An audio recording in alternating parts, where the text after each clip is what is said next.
Bom dia, queridos alunos virtuais.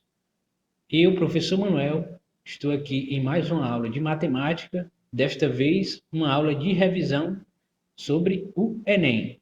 Sejam todos bem-vindos a mais esta aula. Vamos lá. Enem Revisão. Sobre o que será pautada essa nossa revisão? Nesta revisão, eu resolvi algumas questões da segunda aplicação do Enem 2019, que é o mais recente, certo? Então eu selecionei as questões levando em consideração algum desses tópicos aqui, ó. Tópicos mais recorrentes na prova de matemática do Enem, segundo o Guia do Estudante. Ou seja, aqui estão os tópicos de matemática que mais caem nas provas do Enem, ou seja, que mais caíram nas provas anteriores do Enem, ou seja, cai muito função, cai muito noção de básicas de estatística, probabilidade, áreas de figuras planas e poligonais, análise combinatória, circunferência. Então eu escolhi algumas questões aqui para resolver, certo?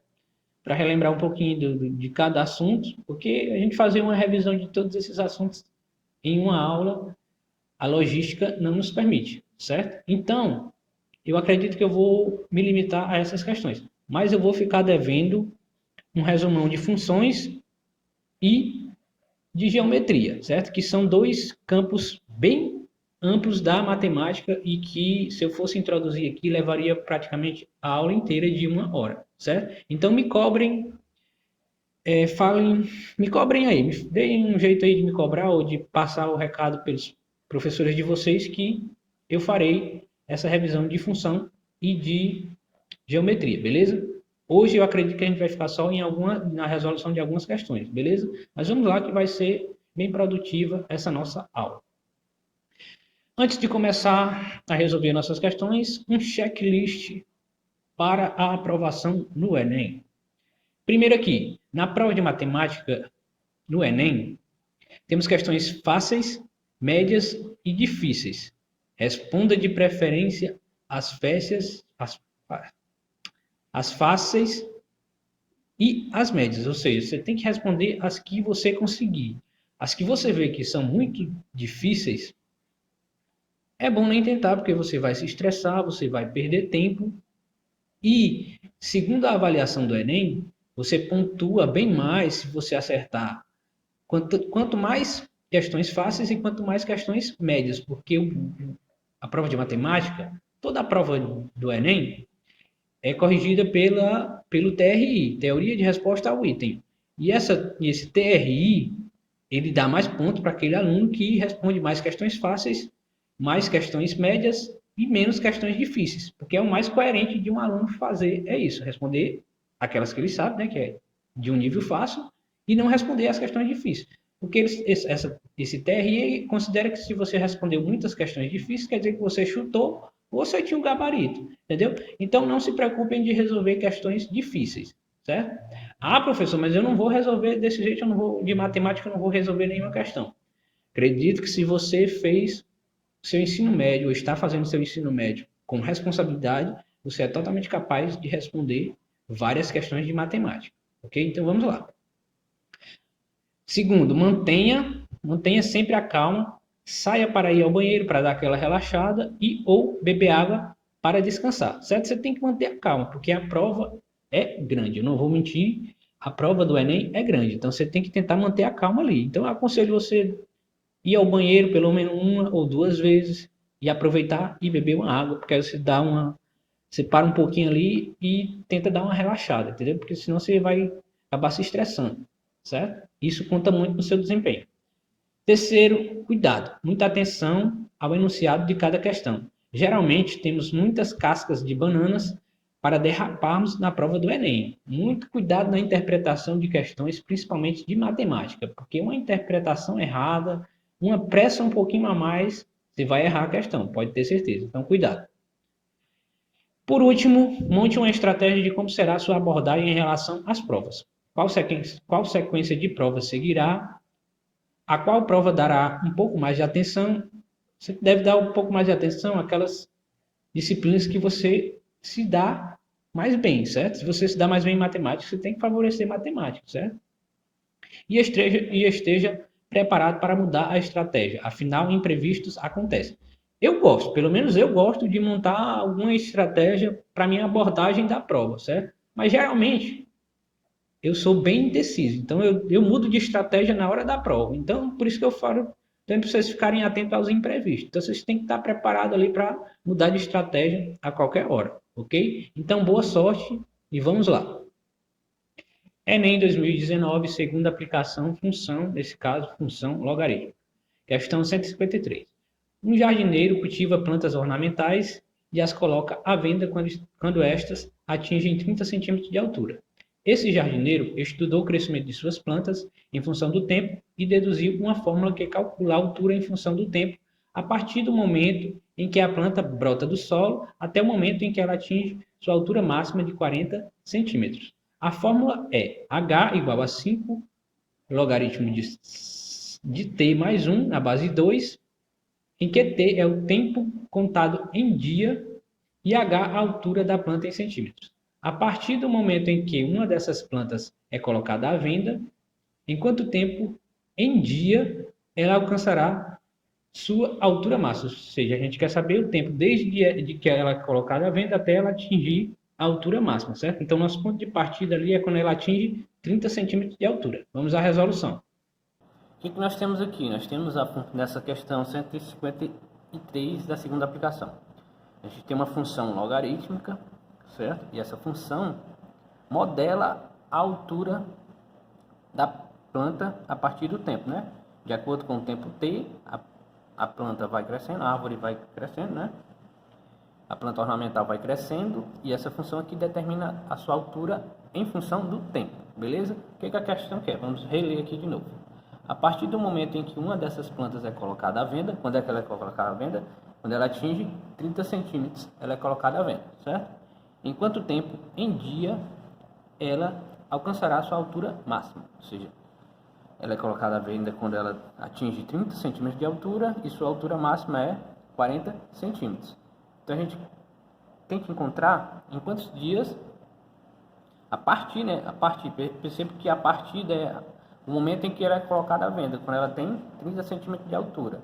A gente quer saber, a partir desse dia que ela é colocada à venda, quantos dias se passam para ela atingir sua altura máxima, certo?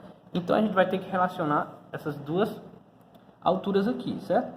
Essa altura aqui é determinada pelo quê? Por esta função logarítmica, certo? Então, essa fórmula da função logarítmica aqui, a gente vai igualar a altura da planta ornamental quando é colocada à venda, que é 30 centímetros. Então, vamos lá. Fica 5 log de t mais 1 na base 2 igual a 30 centímetros, certo?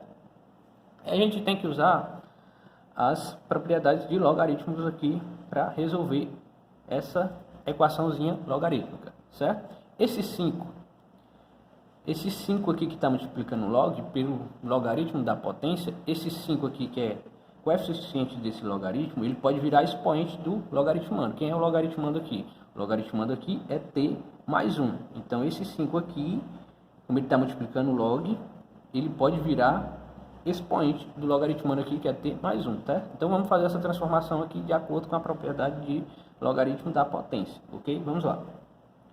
Então, fica log de t mais 1 elevado a 5 na base 2, que continua igual a 30, certo? A gente só pegou o coeficiente 5 aqui e transformou em expoente, beleza. O jeito mais fácil de resolver uma equação logarítmica dessa aqui, um logaritmo desse aqui, é transformando em potência, porque logaritmo tem uma bela relação com potência. Então, vamos transformar em potência. Como é que a gente faz? A gente repete essa base aqui do logaritmo, que é base 2. Como esse logaritmo aqui tem que ser igual a 30, esse 30 vira expoente da base aqui. Então, fica 2 elevado a 30. Beleza? Igual. Isso aqui tem que ser igual ao logaritmando. Quem é o logaritmando? É t mais 1 elevado à quinta potência. Então, vamos colocar aqui. T mais 1 elevado à quinta potência. Certo? Para a gente eliminar os expoentes e a base tem que ser igual, né? Necessariamente aqui essas bases vão ter que ser iguais, né? Por isso que a gente vai encontrar esse t aqui, o momento, né? O tempo em que é transcorrido até aquela planta ornamental ser colocada à venda. Então vamos lá. O que a gente vai fazer aqui? A gente vai usar uma outra propriedade da potência, que é potência da potência. Vou colocar aqui. Aí já eu explico. Certo. A gente usou aqui, ó, a gente transformou 2 elevado a 30 em 2 elevado a sexta elevado a quinta. Porque aqui, que propriedade é essa aqui? É potência da potência, certo? Potência da potência, a gente conserva a base, que é 2, e multiplica os expoentes aqui. 6 vezes 5, 30. Ou seja, 2 elevado a 30 é equivalente a 2 elevado a sexta elevado a quinta, certo? Aqui a gente tem potência da potência, ou seja, continua equivalente. E agora a gente tem os expoentes equivalentes. Se a gente tem os expoentes equivalentes, e necessariamente essas bases vão ter que ser semelhantes, então vão ter que ser comum, certo? Então a gente elimina os expoentes e trabalha agora só com a base, certo? E aí a gente vai ter uma equaçãozinha mais simples, certo? E a gente pode fazer isso. Beleza. Aí a gente vai resolver essa potência aqui. 2 elevado a sexta é igual a 64. Ok. Igual a T mais 1. Ou seja, T vai ser igual a 63. Beleza? O que isso quer dizer? Que em 63 dias a planta ornamental atinge os 30 centímetros e é colocada à venda. Agora a gente tem que ver em quantos dias essa mesma planta atinge os 40 centímetros, que é a sua altura máxima, certo? Então vamos lá. A gente vai seguir esse mesmo processo aqui, só que agora eu vou mais rápido, certo? Então a gente vai transformar esse coeficiente 5 em expoente aqui do logaritmando, que continua igual a 40. Aí vem para cá o 2, o 40 que está aqui vira expoente do 2 e vai ser igual ao logaritmando, que é o logaritmando t mais 1 elevado a 5. Aí a gente transforma essa potência aqui em uma potência da potência, porque aqui a gente vai ter um múltiplo de 5 aqui, que a gente tem que tirar esse expoente 5 aqui, e pelo logaritmo da potência a gente consegue fazer isso, né? Então a gente vai ter, certo? A gente pegou 2 elevado a 40 e ficou 2 elevado a oitava elevado a quinta, porque potência da potência a gente conserva a base que é 2 e multiplica os expoentes, 8 vezes 5, 40, beleza? Continuam equivalentes. Agora a gente elimina os expoentes e iguala as bases. 2 elevado a oitava é igual a t mais 1. 2 elevado a 8 é 256. Vai ter que ser igual a t mais 1. Ou seja, t é igual a 255. Beleza? Então aqui, ó. Em 63 dias a planta atinge 30 centímetros. Em 255 dias ela atinge sua altura máxima, certo? E o que ele quer saber? A partir do momento em que ela é colocada à venda. Em quantos dias ela atinge sua altura máxima? Ou seja, daqui até aqui se passam quantos dias para ela atingir sua altura máxima. Então basta a gente subtrair 255 menos 63, né? 5 menos 3, 2. 5, não dá para me subtrair 6, né? Então pede emprestado aqui, fica 15 menos 6, 9. Aqui ficou 1, né? 192 dias. Então basta a gente subtrair aqui, né? 255 menos 63, que aqui ela atinge 30 centímetros e aqui ela atinge a sua altura máxima, né? 5 menos 3, 2. 5 não dá por 6, a gente pede emprestado aqui, fica 15. 15 menos 6, 9. E aqui ficou 1, fica 192 dias até ela atingir sua altura máxima, a partir do momento que ela é colocada à venda. Então nossa alternativa correta é a letra D, certo? Letra D é a nossa alternativa correta, beleza? Um gerente, questão 141, Enem 2019, estatística. Um gerente decidiu fazer um estudo financeiro da empresa onde trabalha, analisando as receitas anuais dos 3 últimos anos. Tais receitas são apresentadas no quadro, que a gente tem o ano, né? O ano 1, ano 2, ano 3. E a receita em bilhões daquele ano. Primeiro ano, 2,2, segundo ano, 4,2 e terceiro ano, 7,4 bilhão. Estes dados serão utilizados para projetar a receita mínima esperada para o ano atual, ano 4. pois a receita esperada para o ano 4 é obtida em função das variações das receitas anuais anteriores. Utilizando a seguinte regra, a variação do ano 4 para o ano 3 será igual à variação do ano 3 para o ano 2, adicionado a média aritmética entre essa variação e a variação do ano 2 para o ano 1. O valor da receita mínima esperada em bilhão de reais será de... Percebe que eu vou chamar aí, ó, a variação de 1 para 2 ou de 2 para 1 de V1. A variação de 2 para 3 ou de 3 para 2 eu vou chamar de V2. E a variação de 3 para 4 ou de 4 para 3 eu vou chamar de V3, certo? Fiquem atentos aos cálculos. Vamos à resolução. Bom, o que a gente quer aqui é a receita do ano 4 aqui, certo? Mas para a gente encontrar a receita do ano 4, a gente vai ter que ter a variação 3 mais a receita do ano anterior, que foi o ano 3, ok? Então vamos lá. Primeiro, o que é essa variação? Variação é o quanto aqui do ano 1 para o ano 2 essa receita aumentou. Como é que a gente vai obter essa V1 aqui, que é a primeira variação do ano 2 ao ano 1, certo? Que é aqui, ou do ano 1 ao ano 2, tanto faz, certo? Porque é o quanto aqui do ano 1 para o ano 2 essa receita aumenta. Então vamos calcular aqui a variação 1. A variação 1 vai ser o quê? A receita do ano 2, que é o ano seguinte, menos a receita do ano anterior, que é o ano 1. A receita do ano 2 foi 4,2, menos a receita do ano 1, que foi 2,2. Então a variação 1 vai ser igual a 2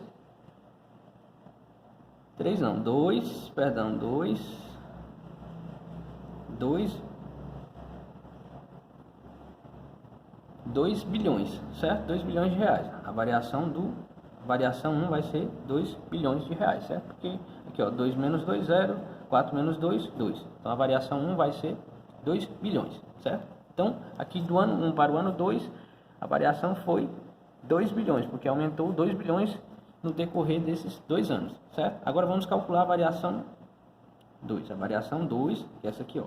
Variação 2 é o quanto essa receita aumentou do ano 2 ao ano 3. Como é que a gente faz? A gente pega a receita do ano 3 menos a receita do ano 2. Então a variação 2 vai ser igual a 7,4 menos 4,2. Então aqui, ó, 4 menos 2, 2, 7 menos 4, 3. Então a variação 2 foi 3,2 bilhões, ou seja, aqui do ano 2, que a receita era 4,2, se eu somar 3,2 bilhões, eu vou obter o quê? 7,4 bilhões, que foi o quanto essa receita aumentou do ano 2 para o ano 3, vai ser minha variação 2, certo? A variação 3 a gente não tem, por quê? Porque a gente não sabe qual foi a receita do ano 4, certo? Mas a questão nos indicou como é que a gente obtém essa variação 3. Como é que a gente obtém? Vamos reler ali de novo. A variação do ano 4 para o ano 3 será igual à variação do ano... Então vamos colocar bem aqui. A variação 3, que seria a variação do ano 4 para o ano 3, certo? Será igual à variação do ano 3 para o ano 2, certo? Do ano 3 para o ano 2 a gente tem a variação 2, certo? Será igual a variação do ano 3 para o ano 2, que é a nossa V2, adicionada, né? A média aritmética entre a variação, entre essa variação que é a anterior citada, a variação 2, média aritmética é uma divisão, né? A gente soma os elementos, então a gente vai ter aqui, ó, adicionada a média aritmética entre essa variação é a já citada, que é a variação 2. E a variação do ano 2 para o ano 1, que é a nossa V1, certo? Média aritmética, a gente tem dois termos. Se somando, a gente divide por 2. Aí a gente vai obter a média aritmética, certo?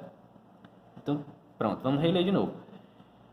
Essa variação 3, né, que é a do ano 4 para o ano 2, será igual à variação do ano 2 para o...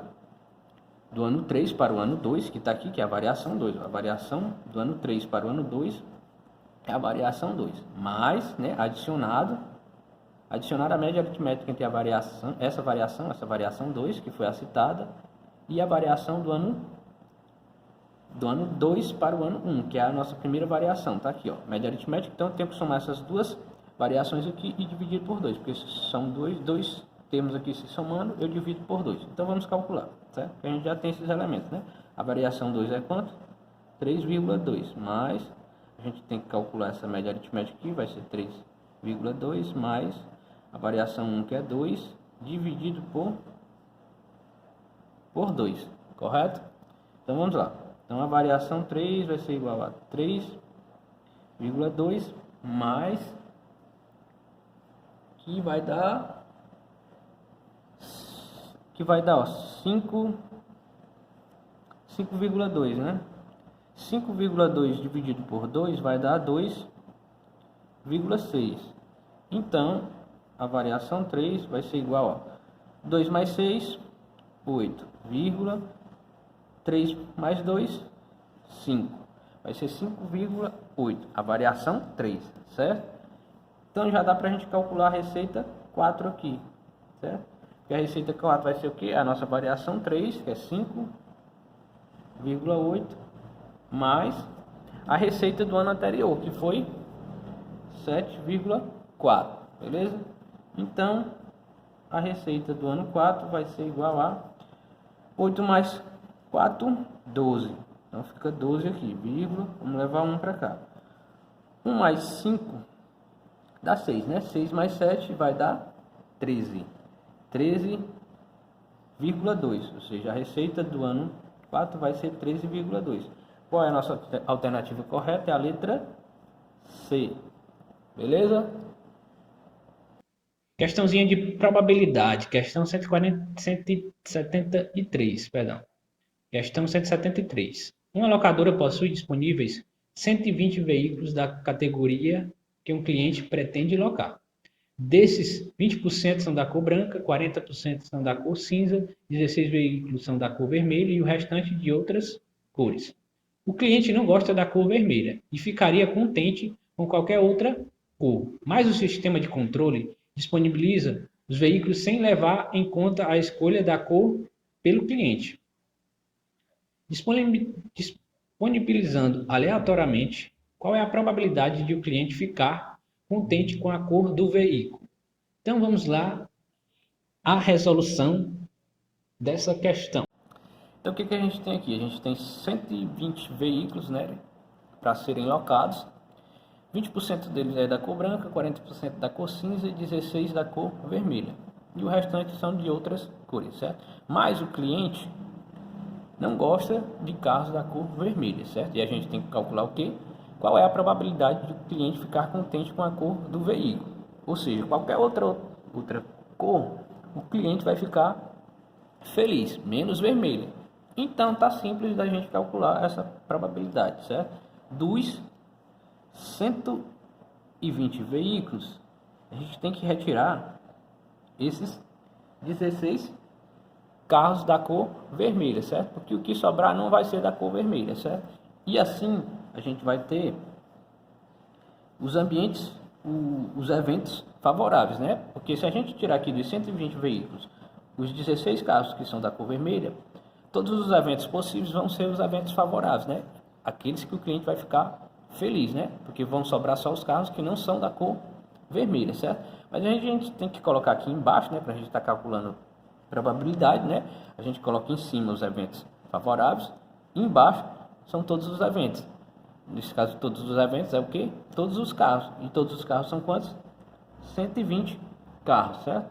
A partir daqui, tá bem simples de calcular essa probabilidade, né? Aqui, ó, seria 120 menos 16. Vou colocar bem aqui. 0 menos 16, menos 6 não dá, então fica 10, aqui fica 1 e aqui fica 10. 10 menos 6, 4. Aqui ficou 1, menos 1, 0. E aqui desce só 1. Então aqui vai dar 104. Sobre 120, certo? São 104 veículos que não tem a cor vermelha. E a gente tem um total de 120 veículos. Ou seja, os eventos favoráveis são 104 veículos. E todos os eventos são 120 veículos, certo? E probabilidade, sempre a gente coloca em cima os eventos favoráveis, daquele evento que a gente quer que aconteça, e embaixo todos os eventos. Está calculada a nossa probabilidade. alternativa correta é a letra E dessa questão, beleza? Mais uma questãozinha de probabilidade, questão 175. Uma empresa sorteia prêmios entre os funcionários com reconhecimento pelo tempo trabalhado.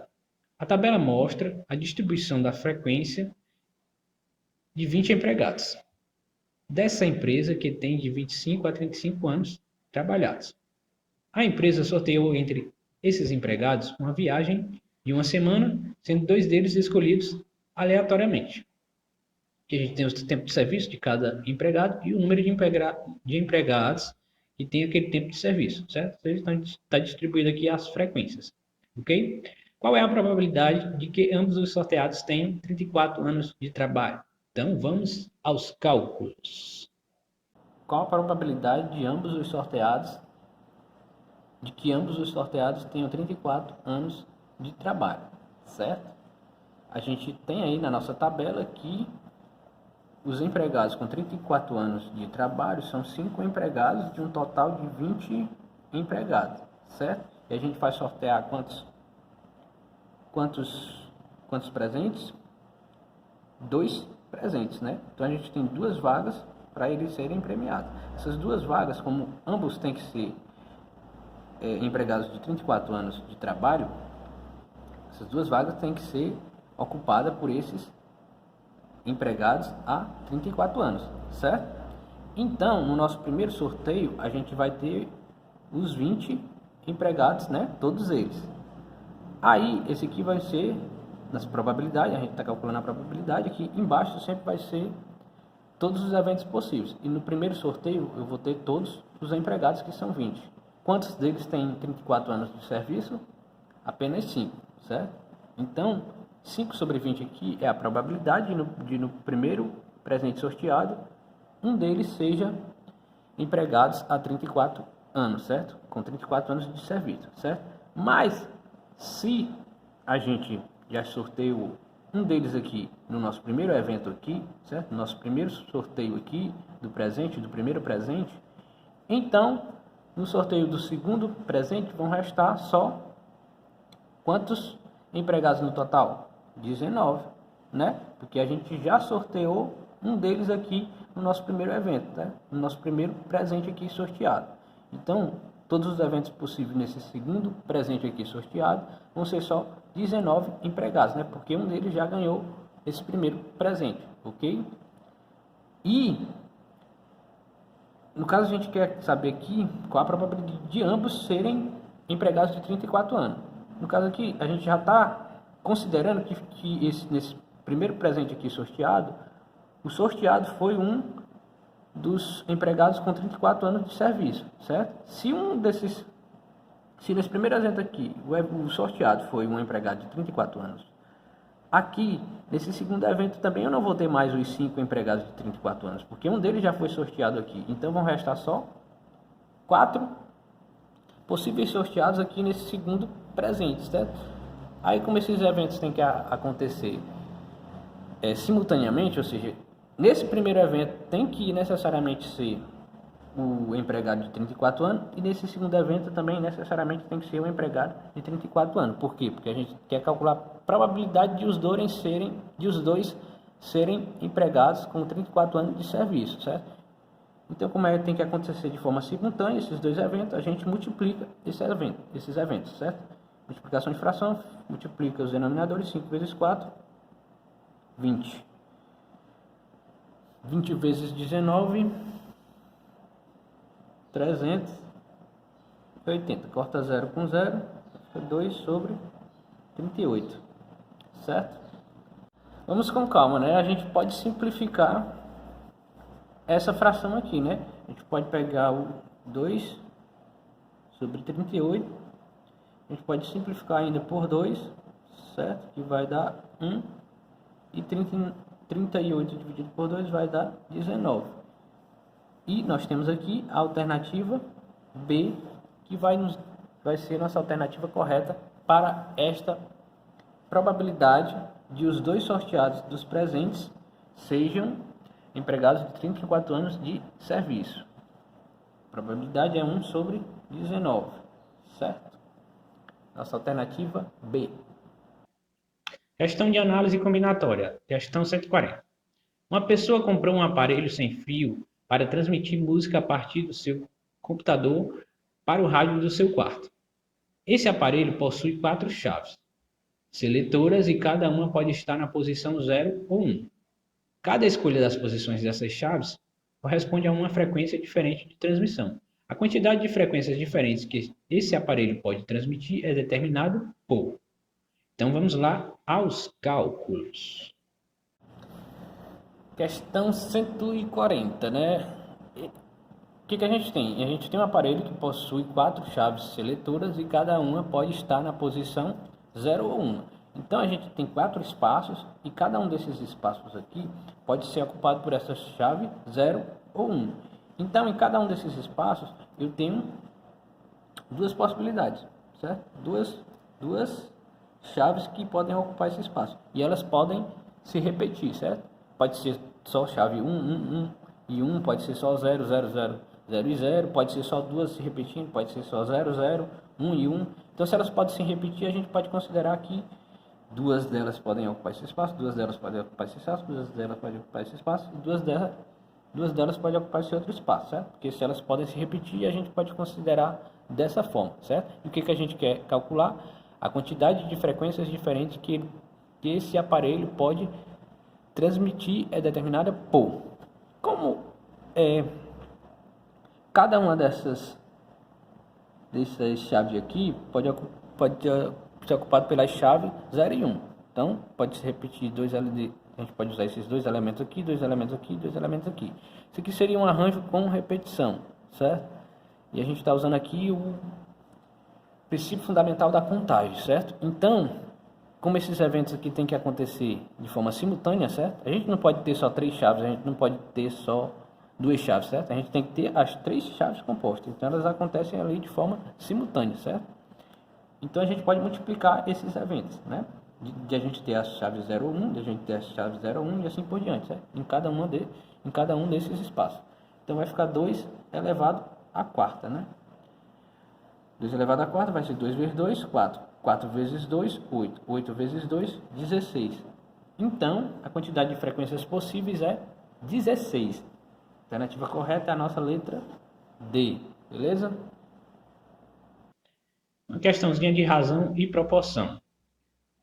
Questão 160. No trapézio isósceles mostrado na figura a seguir, M é o ponto médio do segmento BC e os pontos P e Q são obtidos dividindo o segmento AD em 3 partes iguais. Pelos pontos B, C, P e Q são traçados segmentos de reta determinando 5 triângulos internos ao trapézio conforme a figura. A razão entre o segmento BC e o segmento AD, que determina áreas iguais para os 5 triângulos mostrados na figura, é. Então, vamos calcular esta razão. Então, o que a questão 160 quer? A razão entre o segmento BC e AD, que determina áreas iguais para os 5 triângulos mostrados na figura, é. Ou seja, ele quer a razão entre os segmentos BC e AD. Perceba que se ele diz que determinam áreas iguais, quer dizer que esses 5 triângulos aí são 5 triângulos congruentes, certo? Ou seja, de mesmas medidas, certo? Se eles têm mesmas medidas, as bases deles vão ser equivalentes, certo? Percebam aí que no segmento BC a gente tem 2 segmentos e 2 segmentos congruentes. O segmento BM é congruente ao segmento MC, certo? Ou seja, se a gente considerar esses segmentos como unidade, a gente teria uma unidade mais uma unidade, a gente tem 2 unidades. Agora no segmento AD, certo? A gente vai ter o quê? 3 bases equivalentes, né? Congruentes, que é a base AP mais a base PQ mais a base QD, correto? Considerando essas bases como unidades, certo? A gente vai ter 1 mais 1 mais 1, 3 unidades. O que ele quer saber? O que? a razão entre os segmentos BC e AD que determinam áreas iguais para os 5 triângulos mostrados na figura E. Ou seja, a razão entre o segmento BC e o segmento AD, ou seja, BC sobre AD. Como a gente considerou esses segmentos aqui congruentes como unidades, o segmento BC tem 2 unidades e o segmento AD tem 3 unidades. Então a razão entre esses segmentos é 2/3. Qual é a nossa alternativa correta? Letra B. Ok?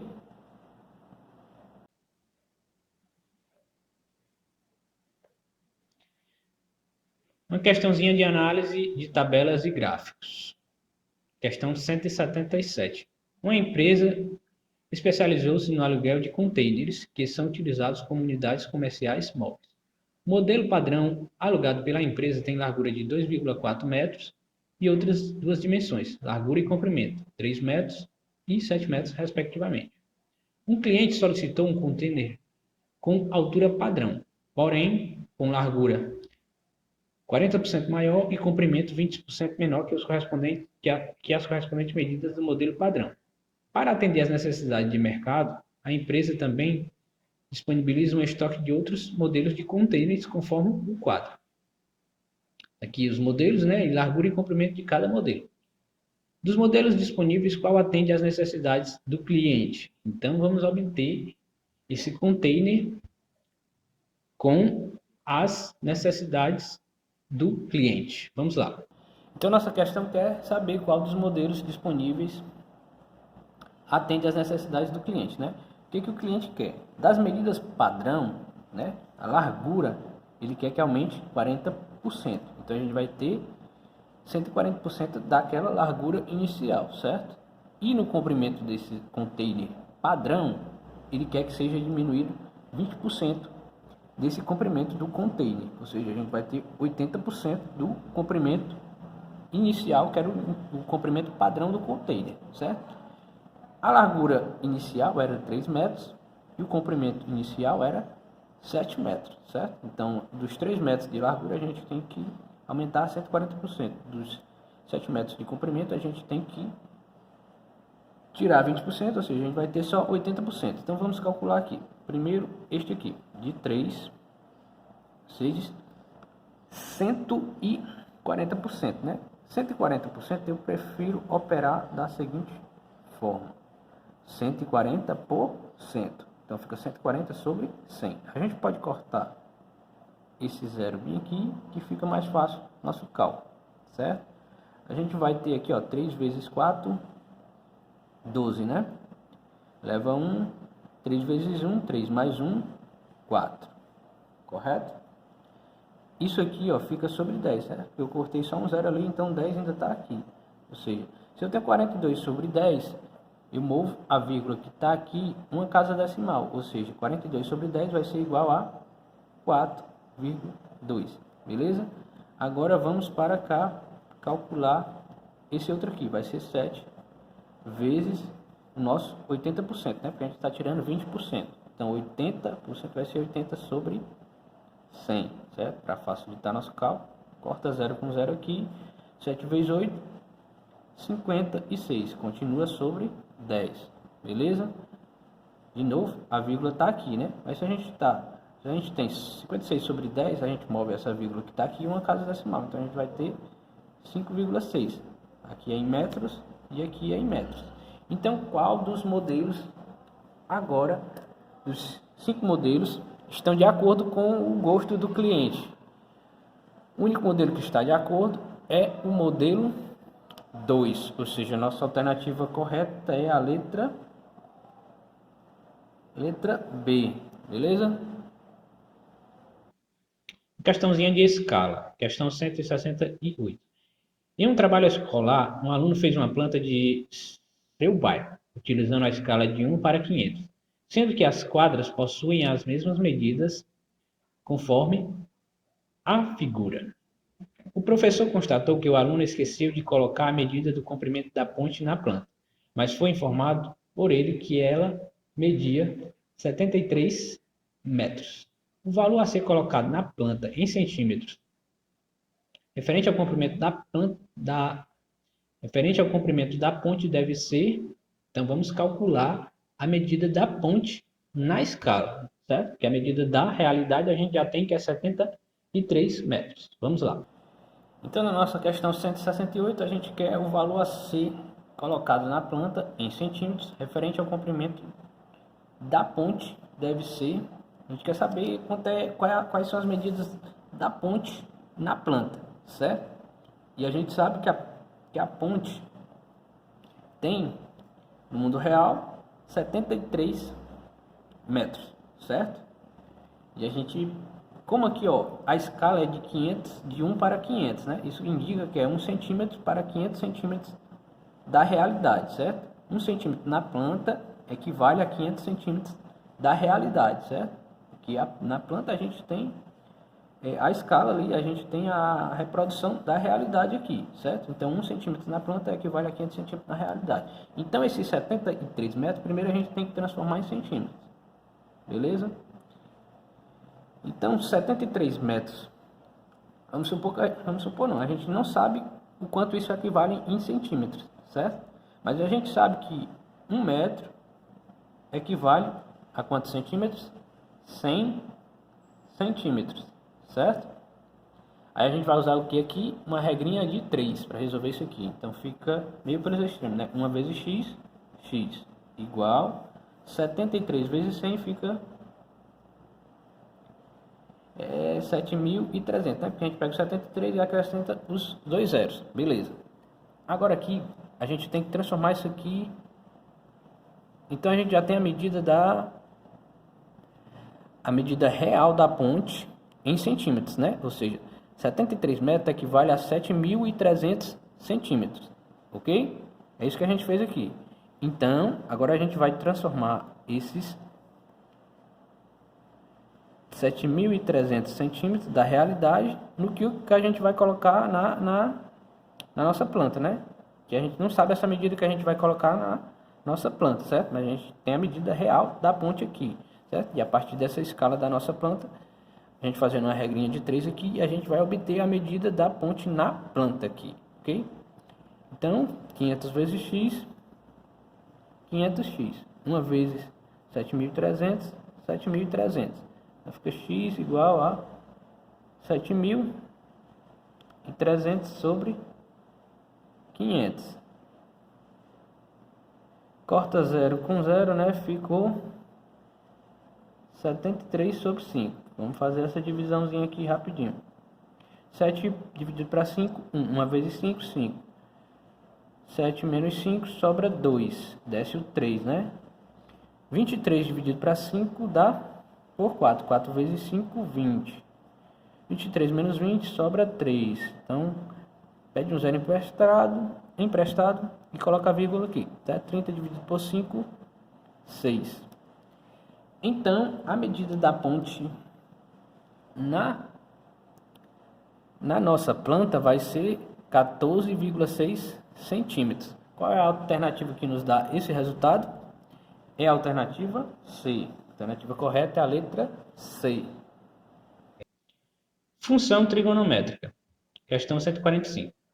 Os movimentos ondulatórios periódicos são representados por equação do tipo A seno WT mais θ. A, W e θ são coeficientes. T é a nossa variável aqui, beleza? Que apresentam parâmetros com significados físicos importantes, tais como a frequência, ou seja, o W aqui, o coeficiente W é a frequência daquela equação, certo? Daquele fenômeno ondulatório. E é dado por essa equação. Em que T é o período, T a gente vai usar no cálculo da frequência. A é a amplitude ou deslocamento máximo, θ é o ângulo de fase, esse θ aqui ó, é maior ou igual a zero e menor que 2π sobre W. Ou seja, a gente vai substituir aqui W pelo valor da frequência daquele movimento ondulatório, certo? Que mede o deslocamento, esse θ aqui ó, mede o deslocamento no eixo horizontal em relação à origem no instante inicial do movimento. O gráfico representa um movimento periódico, P igual a PT, em centímetros. P de T aqui, certo? P de T em centímetros. Em que P é a posição da cabeça do pistão do motor de um carro em um instante T, conforme ilustra a figura. que é a figura, né? O gráfico dessa função trigonométrica, que uma função trigonométrica também é um movimento ondulatório, certo? A expressão algébrica que representa a posição P de t na cabeça do pistão em função do tempo t ou seja, a gente tem que obter aqui qual dessas expressões algébricas determina essa função trigonométrica, que também é um movimento ondulatório, certo? Então vamos lá à resolução. Bom, o que a questão 145 quer é a expressão algébrica que representa a posição PT da cabeça do pistão em função do tempo em t, ou seja, ela quer a lei de formação dessa função trigonométrica aí do gráfico, certo? E essa questão nos deu o que a gente tem que encontrar, elas nos deu várias fórmulas aí e vários indícios do que a gente tem que encontrar, então a gente teria que observar bem esses dados que ela nos deu aí. De antemão, ela diz que essa equação aí citada, que esse gráfico aí ilustrado é um tipo representado por uma equação do tipo aí periódica. E ela nos deu a representação dessa função periódica, que é esta daqui, né? Mais ou menos A seno, certo? WT mais θ, certo? E cada um desses coeficientes aqui tem sua função, né? Percebe que a variável aqui, a variável em questão é o tempo aqui, o tempo t, certo? Aí a gente vai ter esse coeficiente a, que vai ser a amplitude dessa função. O t aqui é o período, que a gente vai usar na fórmula aqui da frequência. Esse w aqui é a frequência daquela função, certo? A gente tem a amplitude, o período daquela função, a frequência daquela função. E o θ aqui é o deslocamento em relação ao eixo horizontal no instante inicial. O instante inicial geralmente é zero, certo? Então a gente tem que observar o deslocamento da função em relação à origem no instante inicial, no instante zero, certo? Isso é muito importante. Aí vamos aos mais fáceis, aos elementos mais fáceis. O elemento mais fácil da gente encontrar aí é a amplitude. A amplitude, vou colocar até aqui, a amplitude aí é o máximo de deslocamento, certo? Do eixo dessa função. A gente percebe que o eixo aí é o eixo x, que nesse caso aí é o eixo t. Tá vendo o eixo em horizontal t aqui? Ele é nosso eixo dessa função, certo? É o eixo de simetria dessa nossa função. Então, do eixo de simetria até o seu máximo são 4 unidades. Do eixo de simetria até o seu mínimo também são 4 unidades. Então, a amplitude dessa função quer dizer que é igual a 4, certo? A amplitude a gente já encontrou. Ou seja, esse A aqui dessa equação, a gente já sabe que é 4, certo? Não dá para a gente eliminar nenhuma das alternativas, né? Porque todas as 5 alternativas têm esse coeficiente A aqui igual a 4, certo? Quer ver? Observem aí nas alternativas. Agora o t, o período t. Como é que a gente vai observar aqui? A gente tem que observar, ó, que a função parte aí da origem, certo? Ela vai lá no seu máximo, que é no 4, certo? Desce, vai lá no seu mínimo, que é o menos 4, e volta de novo para o eixo t, que geralmente a gente chama de eixo x, certo? Mas aí é o eixo t, ou seja, ela partiu do zero, foi no seu máximo, voltou para o seu mínimo, até voltar, foi no seu mínimo até voltar para o eixo t, certo? Se ela fez todo esse percurso aí e voltou para o eixo x em π, quer dizer que o período dessa função aí, que é o período t, vai ser igual a π, entendeu? Porque ela foi no máximo, foi no mínimo e voltou para o eixo x. No t, no π, quer dizer que o período dessa função é π, certo? Agora a gente já tem a amplitude e o período, que é π, certo? Aí a gente pode encontrar a frequência dessa função, que é w, e a partir dessa fórmula aqui, se a gente encontrar o t, observando a função, dá para a gente calcular a frequência. Então, nossa frequência vai ser igual a 2π sobre π, certo? A gente pode cancelar π com π, ou seja, nossa frequência é igual a 2, ou seja, o w aqui vai ser igual a 2. A gente já pode eliminar algumas das alternativas, né? A gente pode eliminar a alternativa C e a alternativa E, ou seja, a gente poderia chutar na A, B ou C, certo? A gente não vai chutar. Por quê? Porque aqui, ó, Teta, essa letrinha grega aqui que parece com O, certo? Bem aqui, ela está aqui. E a questão nos diz que ela é o quê? Que mede o deslocamento no eixo horizontal em relação à origem no instante inicial do movimento. A origem ali é no ponto 0, 0, na origem ali do plano cartesiano. A gente percebe que essa função periódica, passa pela origem. Se ela passa pela origem, naquele ponto ali, a distância entre a função e a origem é 0, né? Porque ela está intersectando a origem, ou seja, ela está passando pela origem. Se ela está passando ali, a distância é 0. Ou seja, quer dizer que esse θ aqui vai ser igual a quanto? A 0. Por quê? Porque a função periódica passa pela origem. Então, o θ é 0. Então, a gente descobriu, né? Então, vamos substituir aqui. Ó. A gente tem que o 4 que o A é 4, né? Que a amplitude da função é 4. E a gente repete o seno aqui, que é uma função seno, certo? O W, a gente encontrou. O W deu quanto? 2. O T está aqui porque o T continua porque o T é nossa variável. Mas, como a gente percebeu que o gráfico da função periódica passa pela origem, então a distância do gráfico até a origem, no instante inicial, que é no instante 0, vai ser 0. Então, nosso θ é 0. Eu vou colocar aqui, mas nem precisa colocar esse 0, porque nossa função vai ser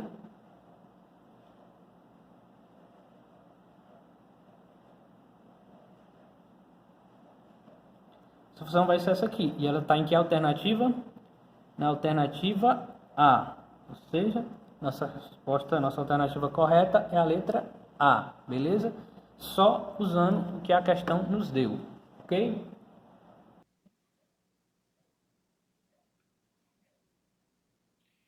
Meu muito obrigado, pessoal. Até uma próxima. Até a revisão de funções e geometria. Me cobrem que eu farei tão breve quanto eu puder essa outra revisão.